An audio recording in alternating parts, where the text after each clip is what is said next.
Okay, today's date is Saturday, 12/21/2024, and we're fishing with the famous Jim Kirkpatrick, the old salt from Baff and Bay. We're in Port Mansfield, and we're at the Rincon de San Jose.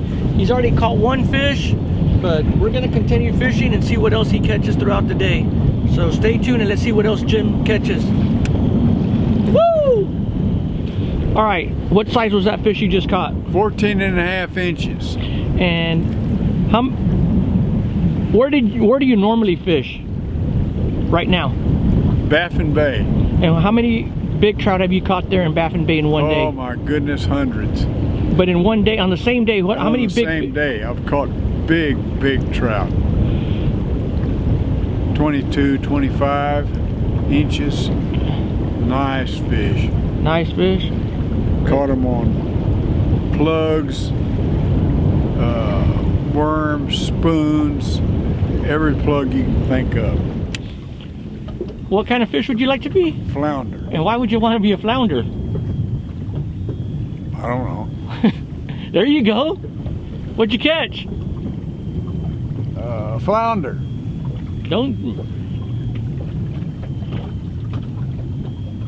Hey, I'll tell you a fish story. All right, let's hear it.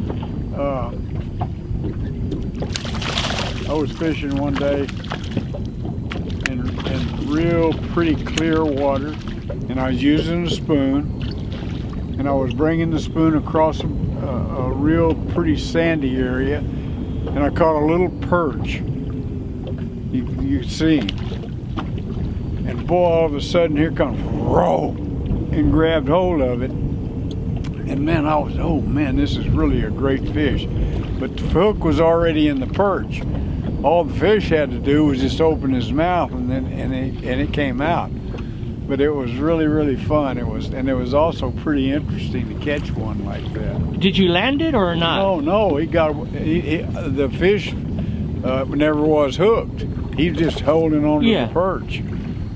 What kind of fish was it? Trout. Oh.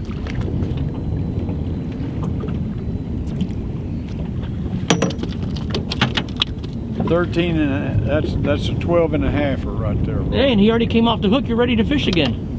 The life cycle of a trout is. Do you know? I do not. There is research on that. I do not know what the life cycle is. Probably isn't very long. Well, it's got to be at least 5 to 8 years, because I think they grow so many inches by. I think keeper is a 2-year-old trout, maybe 15 inches. And then they grow a few inches every year after that. And of course, the male and the female have different sizes. Yeah, the male's always smaller. Yeah. So what kind of boat do you own right now? What kind of what? Boat. My boat? Yeah. Yeah, it's a shallow sport. It's 18.5 footer, 7.5 foot beam, I think. And what year is it, and how long have you had it? Oh my goodness, 20 years? Longer than that, maybe. I think longer than that. It's an 83, and you bought it in 83? Yeah, I bought it brand new. The guy made it for me. And that's the boat you've had all this time? Yep. If that boat could talk, it'd tell some good fish stories, huh? Yeah. Boy, ain't that the truth. Do you remember why you chose a shallow sport back then, or why you chose that boat? I'd seen people pulling them around. I liked it. I liked the way it looked. I liked that tunnel. And when you got that boat, what body of water have you fished with that boat mostly? Baff and Bay. Baff and Bay. Oh, you said him. Got him. Another one. Man, story time's getting good with Jim. Seems to be a better fisherman when he's telling a story. How many motors have you gone through that boat? Oh, 5. Wow. You know, the worst luck I've ever had with outboard motors is buying used ones. If you're going to get an outboard motor, you need to get a brand new one and just wear it out. That was a good cast too, Jim.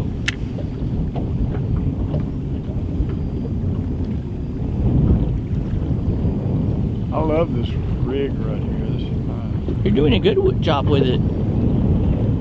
That's sponsored by Daiwa.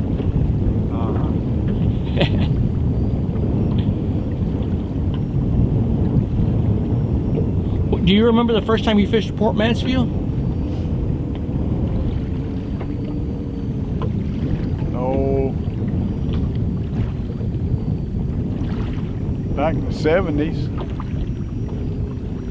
And how did you hear about this spot, or what made you say, I'm going to go to Port Mansfield? Because I'd heard about it. Maybe your brother-in-law told you about it? Yeah.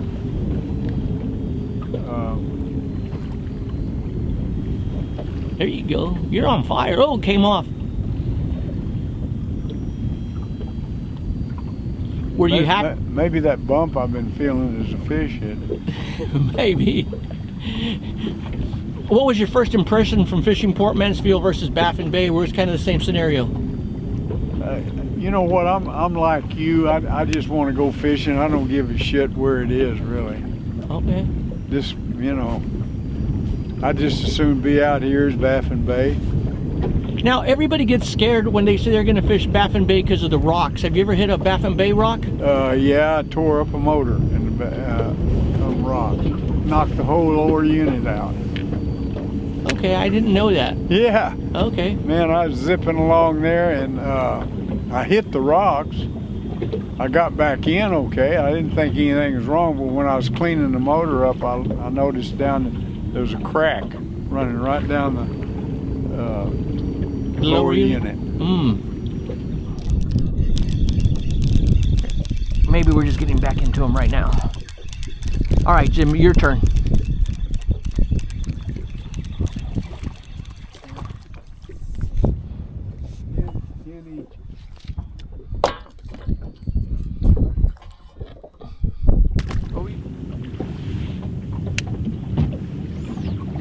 Have you ever gotten stuck?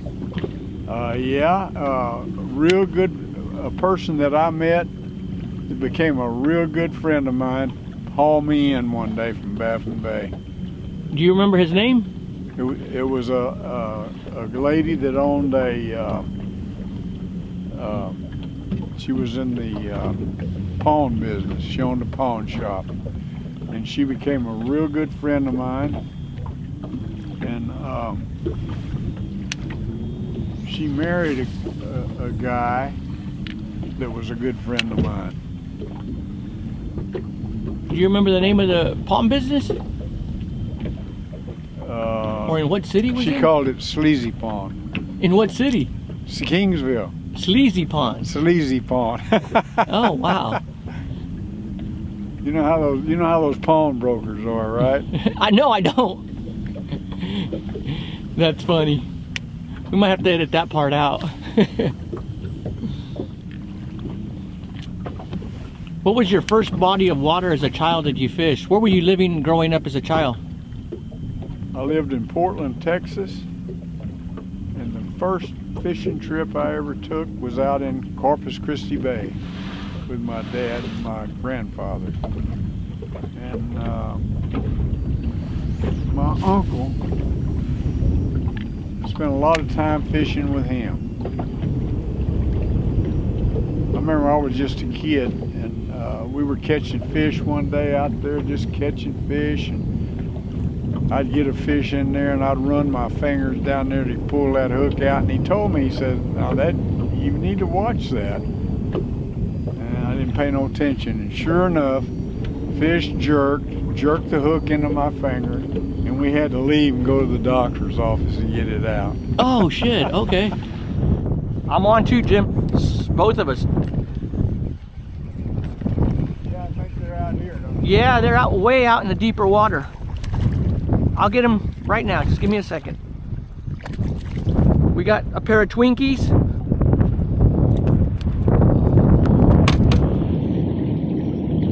All right, free fishing advice. We got a good school of pelicans working the grass line right there. They've been diving, so that's a good sign for us. We've been catching and getting a lot of bites, but it seems like we're catching them in the deeper water versus the shallow where the pelicans are at. Still got pelicans diving in front of us.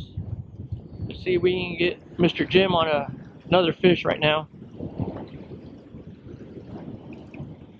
All right, Jim, tell me the story on why they call you Chief. I guess because I always loved the Kansas City Chiefs. Okay. See, I'm old enough to remember when there was the American Football League and the National Football League. And when I was in the Marine Corps, I was stationed in San Diego, California. So I was there when the Chargers were born. And but I liked the Dallas Texans. But the Cowboys came in and the Texans went to Kansas City and became the Kansas City Chiefs. Oh, shit. I always loved them. There you go. A little bit of football knowledge too, not just fishing. Yeah. Where'd you go to college at, Jim? Texas A&I University. In what city? Kingsville, Texas. And I went over there for 2 years and I went in the Marine Corps. And I got out of the Marine Corps and came back and graduated in about 1.5 years because I'd already been 1.5 years over at Del Mar in Corpus Christi. And during that college career, did you do any fishing? Yes, I did. I used to fish a lot. As a matter of fact, my roommates loved me to go fishing because I caught fish and I came back and we ate fish. Oh, okay. It was great. Who were your roommates? Well, Pat Elder, Kent Thompson.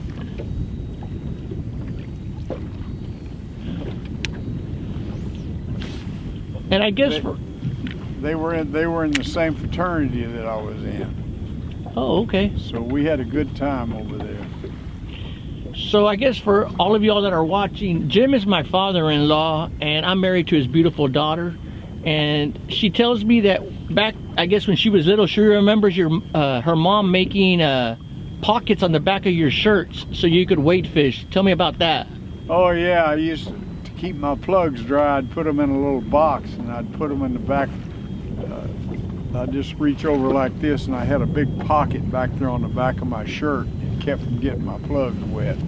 And that was homemade custom fishing equipment, huh? Yes, sir. That's back when you did it all yourself. No weight belt, you just threw your plugs on the back of your shirt? That's right. And then I'd hang my stringer in my jeans loop. And I guess back then, that's the way we went fishing. And what would you wear for wade boots or wade fishing shoes? I wore tennis shoes for a long time, but one of the bad things about tennis shoes is that you get a lot of gravel in them. Mm-hmm. And then I graduated from that to wading boots, regular wading boots that you could zip up. And that was a lot better. That's the way I like to fish. I'm a wader. I always was a wader. And I don't mind fishing out of a boat or off of a pier, but I prefer wading. Mm-hmm. And I guess you stayed in Kingsville and you own a business there in Kingsville? Yeah, I'm in the insurance business. I have an insurance agency. I've been in business there since, let's see, 64, 65, 66. Since 1968. And I'm still in business. I still go to work every day. And you still wade fish when you feel up to it? No, I can't wade fish like I used to because I had some problems with one of my legs, and I still like to wade fish. The last time I went wade fishing, I fell. I stepped in a pothole and fell. And got all my equipment wet with salt water, and it really teed me off. Because if you drop your reel into salt water, you got to break it apart and clean it really good. Otherwise, your parts will rust up. And that was in Baff and Bay. I remember that. That was Baff and Bay, at the mouth of Baff and Bay, where there's a ton of rocks. There you go. Got him. Real. Set him. You got him. Oh, he came off. Gonna be a big one, Jim. Keep your tip up. Let's bring your tip up. Oh, I see it there. It's a little squinkler. A little winkler, is that what you call it? A squink? A smallie? Good job. I'd already forgotten what a fish looked like. Go back in there. All right, there you go, Jim. All right, we've been fishing with Jim for a while, asking him tons of questions. One of the questions we haven't asked him yet, I don't think so, is favorite lure. Favorite lure is a spoon. I learned how to fish with a spoon. And you had said earlier something about a brand of spoon you liked that you used to use back in the 20s. I'm just kidding. The Johnson Sprite, but I learned with a Tony Aceta number 5. All right, we're gonna try to post a picture of what that lure looks like. A Tony Aceta number 5. Hopefully we can find that in the internet and put it up there on a corner so everybody can see what that is. Tony Aceta number 5. Okay, back to that lure. What did your dad call it? The Tony Aceta. But it produced. Oh, look at that. As soon as it landed, you caught him right in his mouth. Yeah, hey, that's a nice fish. Hey, this is Fish City. There you go. Trout City, baby. Or it's just a little fish with big heart. Yeah, it's a little fish with big heart. You know, you're right. You were talking a while ago, Roy, about some fish will hit, and you think, man, I have got a nice fish here. Yep. Yeah. Let's talk about your son, Richard. Tell me a little bit about Richard. Richard is the sheriff of Clayburgh County. And I'll tell you a story about fishing with Richard one time. Hey, that's a nice trout. We were out in Baff and Bay. Uh-huh. And Richard was about, I guess, 10 or 11 years old. And we went to one of my favorite spots. We called it the Leaning Pipe. And we got over there, and I rigged up his plug on the end of his line. And I said, okay, Richard, cast right over there. Richard cast it over there and caught a 9-pound trout. 9 pounds, ladies and gentlemen. He was a little old bitty guy. He got that fish in, I got it off. No sooner did I get it off, he got out there again and caught one the same size. He caught 2 9-pounders that day. Wow. Do you remember how old he was? He was about 10. In Baff and Bay. In Baff and Bay. Very cool, very cool. And you know, we talked about you living in Kingsville. Where do you live now? I live in Rivera, Texas, on Baff and Bay. I live down on the bay. And we just got through building a wall, an erosion wall, because erosion was starting to come and take some of my yard. We got that thing finished, and it put 8 more feet in my yard. Oh. So that tells you how bad erosion is if you don't take care of it. All right, and maybe the next plans will be to rebuild the pier? Yeah, I'll need to rebuild my pier because I lost a pier in a hurricane, and I had some health problems that prevented me from fishing for a couple of years, and I just never built it back, but I am going to build it back. Staying healthy to fish is important to me. I know it's always been important to you. Tell everybody about you still going to the gym every day after work. I work out every day and have for many, many years. I used to run a lot. Then when I hurt my leg, I quit. God dang it. I quit running and started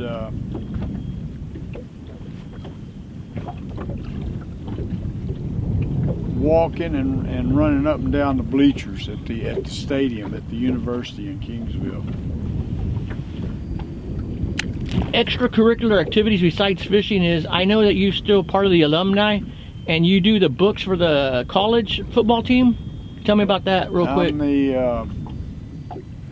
I'm one of the statisticians for Texas A&M Kingsville football. And I've been doing that for years. So I really enjoy it. Some of the finest pro football players there are have come out of Texas A&I University. All right, we'll post one or two pictures. Gene Upshaw, everybody's heard of Gene Upshaw. He was the president of the Players Association for years. And just think about this, ladies and gentlemen. Darrell Green, the fastest man in professional football, came from Texas A&I University. What a great bunch of players that Coach Gil Stanky was able to recruit. Sunblock and skin cancer. Oh my goodness. I wish that I had paid better attention to stuff like that, because I've had a lot of problems with squamous cell and basal cell carcinoma on my skin. I asked my dermatologist one time, I said, well look, if skin cancer is not going to kill me, how come I need to worry about it? And she says, Jim, you ain't going to like it when we have to cut your nose off. And you've had a lot of the skin off your head taken off. Yeah, I had a place on my head that had to be taken off, and it caused a lot of problems. So always wear sunscreen. And I guess we haven't really talked about your age. Right now, today, how old are you, if you don't mind? I'm 85 years old. All right. And most people at 85 are sitting in a nursing home, not fishing because they didn't take care of themselves. So stay fit, work out, eat right, stay healthy, and you'll be able to fish even up to 85. And get a son-in-law like Roy who'll take you fishing. You don't have to do shit except sit there. Or your son was the sheriff and your son-in-law was the ranger. That's right. How did you feel about that? Roy is a Texas Ranger. I'm real proud of both of them. You thought you could get away with speeding all the time, huh? Nah, Richard told me one time, he said, hey, you better have to watch that speeding because I can't help you. I can't be doing that bullshit. That's all right. Luckily, you had a good son-in-law that helped you out. Yeah. And Roy helped me out too one time when I got a ticket over in Robstown. And he asked me, he said, well, who was it that gave it to you? And I said, I showed him the ticket. He said, I'm gonna talk to him, don't worry about it. He's a friend of mine and he owes me a favor. Hey, those are the perks, right? The perks. Those are the perks. It's been an amazing day of fishing. Yes, sir. It's been a great day of fishing. I've enjoyed every minute of it. And hopefully we can do it again. We're also going to continue this conversation over Christmas in Baff and Bay. We're going to finish it off there. Might look at the seawall, Jim's shallow sport, and some of his old equipment, nostalgic pictures that we'll be posting throughout this interview. So it's been a blessing to be able to fish with my father-in-law, the greatest fisherman I know. So proud to say I fished with Jim majority of my life. Thank you, Jim, for always being a great fisherman. I've enjoyed it a lot, Roy. God bless you. Thank you, sir. All right, we ended up keeping 4 fish. We did catch a few keepers that we let go. Yeah, that's good. That's good. We're gonna ice them down and put them in a slurry.